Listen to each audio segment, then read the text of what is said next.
Cordial saludo para la tutora y la presente. Le damos inicio a la siguiente actividad, que es de la unidad 3, tarea 4, modelos en campos de la psicología. Intervención psicológica. Para esta unidad nos piden que escojamos un tema. Yo escogí el de psicología familiar. Le voy a dar paso a la profesional psicóloga para que se presente. Bueno, buenos días. Mi nombre es Camila Daza, soy psicóloga, soy especialista en psicología clínica. Actualmente laboro como psicoorientadora y como psicóloga en una IPS. Y bueno, es un placer poder compartir este espacio contigo. Muchas gracias, doctora. Le damos inicio a la serie de preguntas. La primera pregunta, agradezco me puedas contar cuál es su perfil y cuál es su mayor logro como psicóloga. Bueno, mi perfil, como comentaba en mi presentación, yo soy psicóloga, soy especialista en psicología clínica con enfoque sistémico. Pues creo que de los logros como profesional o en mi carrera, bueno, creo que podría decir dos. Tuve la oportunidad de ser joven investigadora por el Ministerio de Ciencia, recién egresada, y creo que fue pues el tema de la investigación fue uno de mis logros, haber podido pues ser joven investigadora profesional avalada por el Ministerio de Ciencia y también pues en mi consulta ya como terapeuta, ver la evolución de mis pacientes, ¿sí? Sé que de pronto no en todos los casos uno logra de que sean exitosos, pero esos casos que son exitosos, que uno ve la evolución, que uno ve los cambios significativos, yo creo que esos son los logros de los logros que más me enorgullecen de ser psicóloga, es ver esos avances y ver de que sí se puede tener salud mental. Claro que sí, da satisfacción, ¿verdad? Claro que sí. Bueno, la segunda pregunta, en el rol que desempeña actualmente, ¿qué líneas del trabajo desde lo disciplinar aborda y en qué campo? Bueno, yo soy psicóloga en una IPS. Yo desde ahí, bueno, yo soy sistémica. Yo tuve la oportunidad de formarme en mi posgrado desde dos áreas, desde el cognitivo-conductual y desde el enfoque sistémico. Realmente me gusta lo sistémico, es mi pasión. Me gusta mucho el tema de las bases familiares y de cómo la estructura familiar mueve al individuo. Y pues soy psicoorientadora. ¿Sí? También, entonces, desde ser psicoorientadora también he aprendido que muchas veces las dificultades de los jóvenes también están relacionadas con sus relaciones familiares. Entonces, esos son mis campos que en el cual me desenvuelvo actualmente. Entonces, Ok, ahí respondo a tu pregunta. gracias. La tercera pregunta, desde su rol, ¿cómo comprende la acción psicosocial? Bueno, desde mi rol, lo psicosocial es fundamental, ¿sí? Hay que entender que somos seres biopsicosociales, entonces tenemos una parte biológica, una parte psicológica y una parte social. Entonces, muchas veces, desde mi rol o en mi quehacer como psicóloga, me he dado cuenta también la influencia y la importancia de la educación a la sociedad. Por ejemplo, cuando tengo pacientes por temas de obesidad, me he dado cuenta que el sistema familiar y el sistema social son de los que tienen mayor influencia, digamos, en su autoimagen, en su autoestima. Por ejemplo, en el ámbito educativo, el tema de la interacción con el otro, el tema de los movimientos sociales, el tema del uso de redes sociales, el tema de la convivencia en comunidad, el tema de compartir con los compañeros también, cómo eso incide en el desarrollo y en la estructuración de la personalidad de los individuos. Entonces, por ejemplo, el tema, algo muy viral que me he dado cuenta, por ejemplo, en el colegio y también en las consultas, es el tema de las redes sociales. Entonces, la influencia que eso está digamos, teniendo en el desarrollo de los niños, de los adolescentes, incluso el de los adultos. Entonces, digamos que socialmente los niños ven, digamos, en TikTok, que no son redes para niños, pero que pues ellos están muy sumergidos en eso, digamos, algunas conductas o algunos patrones sociales que no son adecuados y luego uno ve cómo ellos comienzan a replicar eso. Entonces, yo creo que la sociedad, y aparte que es un tema, por ejemplo, La sociedad a veces se da cuenta de cosas, de que hay jóvenes con depresión, de que hay jóvenes en consumo y se hace de la vista gorda. Entonces, como sociedad, también está en el derecho de decir algo está pasando, cómo nosotros como sociedad también podemos intervenir, cómo no es un papel solo de la familia, es un papel de todos, ¿sí? Del vecino, del alcalde, de la presidencia, o sea, es un papel de todo. Entonces, yo creo que el tema social siempre está muy relacionado también con el desarrollo de nosotros como seres humanos, porque somos seres sociables por naturaleza. Sí, sí, es fundamental, claro que sí. La cuarta pregunta, ¿qué acciones psicosociales resalta en su ejercicio profesional en este momento? Bueno, ¿qué acciones psicosociales? Desde, como te decía, yo trabajo en una IPS y actualmente nos estamos articulando en conjunto con el hospital, con la alcaldía, con Secretaría de Salud y con otras entidades para llegar a los colegios, ¿sí? Hacer promoción y prevención de necesidades que están latentes, como es el uso de consumo de sustancias psicoactivas, como es el inicio de la vida sexual a temprana edad. Entonces, son problemáticas que los colegios nos han dicho, bueno, no se nos está presentando esto. Ustedes como profesionales desde los diferentes sectores que hay en el municipio, cómo pueden colaborarnos, cómo pueden contribuir a generar promoción y prevención, ¿sí? Entonces, ¿qué estamos haciendo? Estamos haciendo un trabajo articulado para crear y generar unas estrategias que permitan promover y promocionar, ¿sí? Conductas de vida saludable.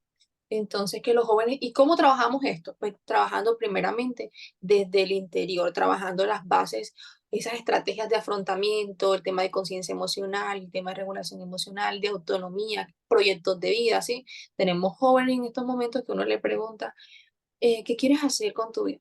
No tienen idea de qué quieren estudiar, de hacia dónde Claro que va van, a ser. que se dejan influenciar por la pregunta que me hacías anteriormente, socialmente, por los contextos. Entonces, yo antes trabajaba en una unidad de salud mental y a diario veía como jóvenes, digamos, por los contextos sociales y familiares en los que estaban, terminaban en el consumo de sustancias psicoactivas por problemas, por temas, digamos, que muchos a veces tenían hogares muy disfuncionales, con temas de maltrato.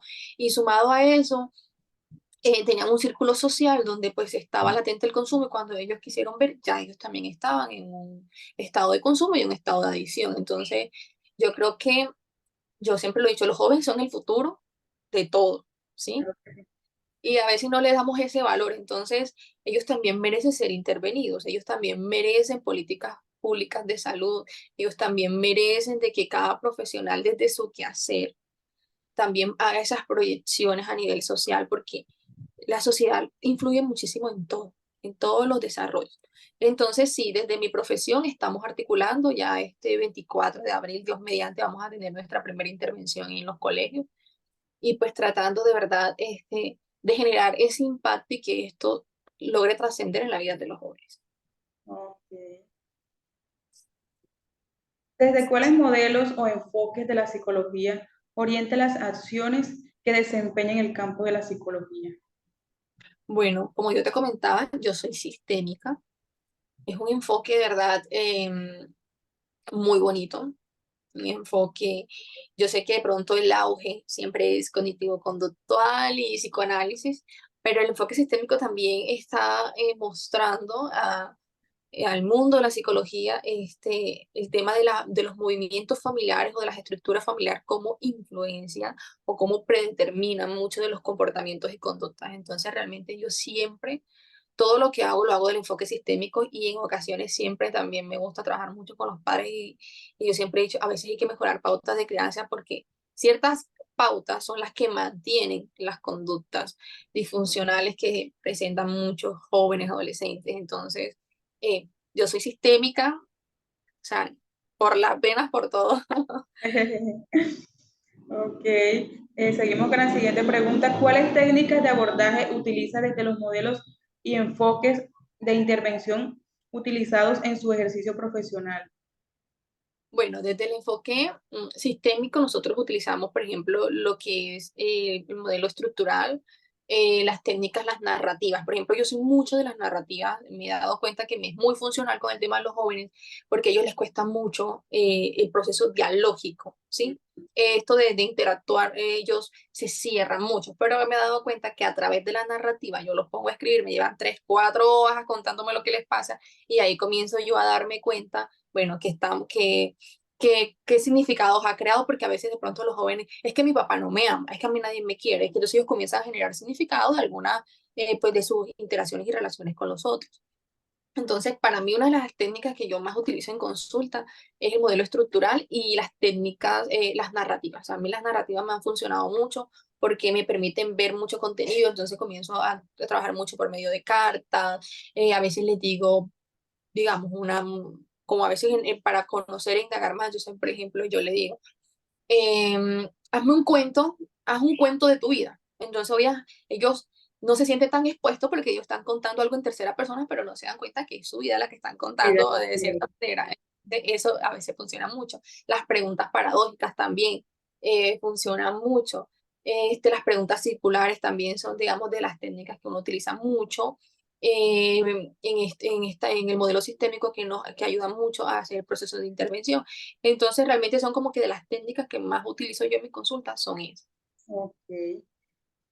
Trabaja de manera indisciplinar y transdisciplinar.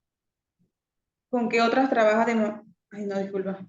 Trabaja de manera interdisciplinar y transdisciplinar. ¿Con qué otras disciplinas trabajan y cómo lo hace? Bueno, mira, eso sí es una pregunta muy chévere. El psicólogo nunca trabaja solo. Eso tenemos nosotros que entender.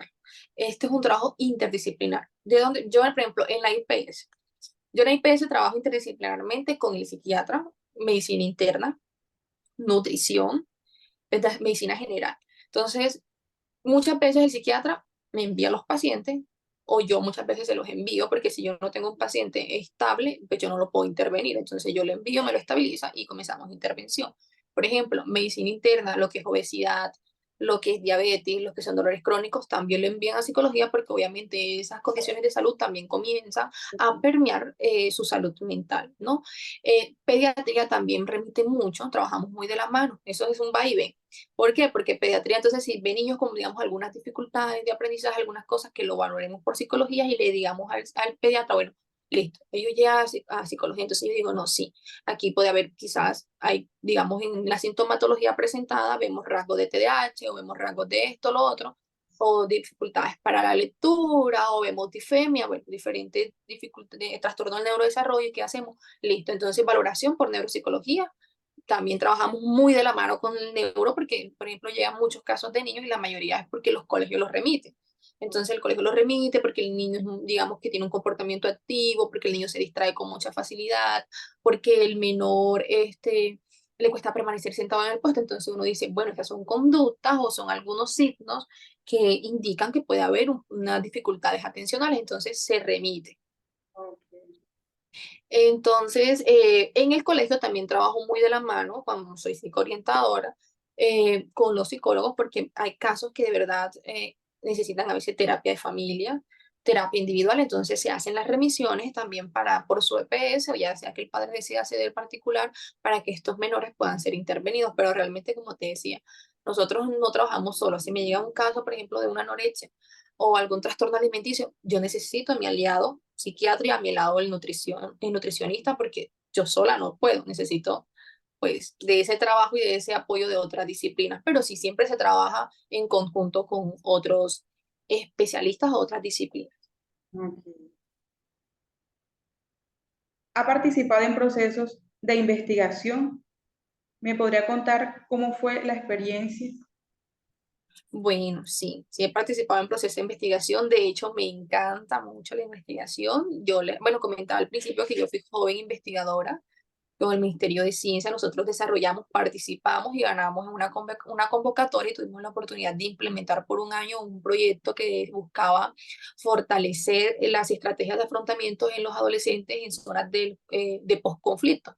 Trabajamos en Aguachica, Valledupar y las Aguas de Ibirico, pues fortaleciendo esas competencias emocionales. La verdad que fue un proyecto muy bonito, un proyecto que dio frutos. Y yo siempre he dicho, los frutos de ese proyecto es ver que los jóvenes hoy en día, ellos han decidido buscar, muchos me han llegado a consulta y yo digo, se han hecho conscientes de su propia salud mental, que era lo que queríamos, eh, de ver que esos jóvenes construyeron un proyecto de vida. Por ejemplo, trabajábamos con los 11, de ver que el 11 que yo trabajé, casi todos están en la universidad, que sí, que comenzaron como a decir, bueno, ¿qué voy a hacer con mi vida? ¿Cómo la voy a estructurar? bueno, ese fue, digamos que una experiencia muy bonita. También desarrollé un proyecto hace mucho tiempo para eh, los cuidadores de niños que tenían discapacidades. Yo siempre he dicho, siempre pensamos en el enfermo, ¿cierto? El enfermo, el enfermo, el enfermo. Y el cuidador. Cuando una persona en una familia enferma, realmente la familia, los que están alrededor, también comienzan a sufrir. ¿Sí? Entonces hicimos un proyecto para fortalecer la calidad de vida de los cuidadores primarios de pacientes que se encontraban en discapacidad y fue extraordinario porque eran unas historias de vida que Dios mío, uno jamás logró imaginarse encontrar con necesidades tan grandes como familias que se habían aislado socialmente, familias que no salían, familias que incluso la vida de pareja la había cambiado. Entonces fueron muchas cosas que encontramos allí, que pudimos intervenir y pues sí, eso como hay más, pero vamos a porque hay que seguir. Claro que sí, interesante. Eh, ¿qué aspectos, qué aspectos éticos de la psicología son los más relevantes en su campo de acción? Bueno. Los aspectos éticos en mi campo, yo pues soy psicoterapeuta, psicoterapeuta, entonces mi secreto profesional es de las cosas más, digamos, en donde más debo de tener ética, sumado a eso también entendiendo esas pequeñas líneas que yo siempre le digo a mis consultantes y es, ojo que si en algún momento tu vida o la vida de otra persona está en riesgo, ese secreto profesional no va a ser divulgado todo lo que has dicho en consulta, pero sí hay que avisar al sistema familiar, o ya sea a los entes correspondientes, del riesgo que está corriendo pues la vida de la persona. Entonces, como esa delicada línea que hay ahí de que sí es confidencial, pero hay momentos en que uno sabe y como profesional uno sabe que tiene que activar otras rutas porque hay en riesgo una vida, ¿no? Entonces yo creo que éticamente esa es una de las cosas que más prima. Y también siempre hacer un trabajo con profesionalismo, ¿sí? Ser muy profesional en lo que uno hace después que uno se reja ese código deontológico del psicólogo, uno también hace un trabajo muy acorde a las necesidades de los usuarios. ¿Qué recomendaría a futuros profesionales de la psicología desde este campo? Bueno, lo primero que les recomendaría es responsabilidad, ¿sí? Es triste ver que hay muchos colegas irresponsables en su ejercicio, y lo digo porque la mayoría de consultantes ha tenido una mala experiencia yendo al psicólogo, entonces esa es una barrera que uno tiene ahí. Segundo, creo que todos los psicólogos estamos en el deber, es un deber de desmitificar esos significados que se han creado a raíz de la salud mental. Sí, yo creo que todos tenemos que ir con nuestro quehacer e enseñar a la sociedad que la salud mental va más allá y que no hay salud si no hay salud mental. Porque a veces la gente sí, un dolor físico, corre al médico, pero a la gente por dolores emocionales le cuesta mucho ir al psicólogo, porque creen que ir al psicólogo es porque estoy mal, a veces la gente te pregunta, doctora, ¿y cómo me ve? Estoy muy mal. ¿O qué cree usted? Entonces, de que entiendan de que la salud mental es importante y que no es motivo de vergüenza, y eso es algo que nosotros también debemos de replicarle a las personas que están allá afuera, y es que al psicólogo es un acto de amor propio, es quererse, es amarse, es también entender de que yo también merezco cuidados. Entonces yo creo que como psicólogos todos estamos en el deber de ser responsables con nuestro quehacer, de si usted le llega un caso y usted sabe que usted no es capaz de manejarlo, suéltelo, remítalo, no le dé miedo remitir al psiquiatra, no le dé miedo remitir al neuropsicólogo, o sea, sí, que no no nos creamos invencibles porque somos psicólogos, no, nosotros también necesitamos esa ayuda interdisciplinar de otras áreas y de también entender de que si yo no puedo con esto, debo de ayudarle a buscar realmente la persona que pueda ayudarle a esa persona, ¿sí? Entonces también a ser muy responsables y muy éticos, o sea, que ese manual, esas clases de ontología jamás se nos olviden porque eso también hace de que nuestro ejercicio sea más idóneo. Ok, muchas gracias.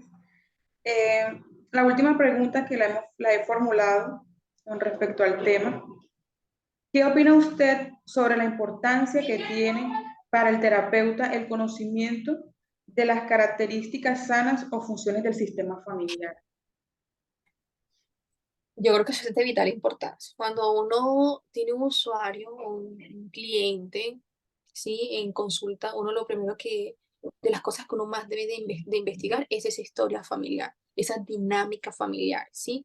Esas configuraciones familiares, porque muchas cosas se desprenden de ahí, muchas heridas vienen de esa infancia, de esas pautas de crianza, de esas integraciones, la comunicación familiar, cómo es. Si los canales comunicativos están rotos, si son distantes, cómo son los vínculos familiares, ¿sí? Entonces, mira, nosotros somos bueno, no sé si has visto psicología sistémica, pero del primer sistema del individuo es la familia, ¿sí? Entonces, de ahí desprenden muchísimas cosas y a veces no nos damos la oportunidad de ahondar ahí y ahí es donde también tenemos que poner ese ojo con mucha lupa, porque muchas de las cosas se desarrollan ahí, desde los núcleos familiares, de familias, por ejemplo, de las disfunciones que hay en la familia, de cómo es el papá con el niño, de cómo están esos jolones. Entonces, realmente para mí, yo que soy sistémica, la familia es como ese pilar y de ahí se desprenden muchísimas más cosas. Una familia que no eh, formule o acentúe en su hijo unas buenas bases socioafectivas, de ahí se van a desprender muchísimas cosas. Entonces, yo tuve un papá ausente, yo busco en otra persona esa ausencia que llenar ese vacío, o yo en mi casa, nosotros nos comunicamos a gritos, entonces yo afuera también grito porque esa es la forma o el patrón de comunicación que yo he aprendido. Sí, entonces la familia es la base fundamental de lo que se desarrolla de ahí en adelante. Claro que sí. Bueno, no siendo más, le doy muchas gracias, doctora Camila, por su participación, por colaborarme en esta actividad. Bueno, un placer y bueno, bendiciones a ti y a todos los que están Muchas gracias. desarrollándose profesionales. Que estés muy bien. Igualmente, gracias.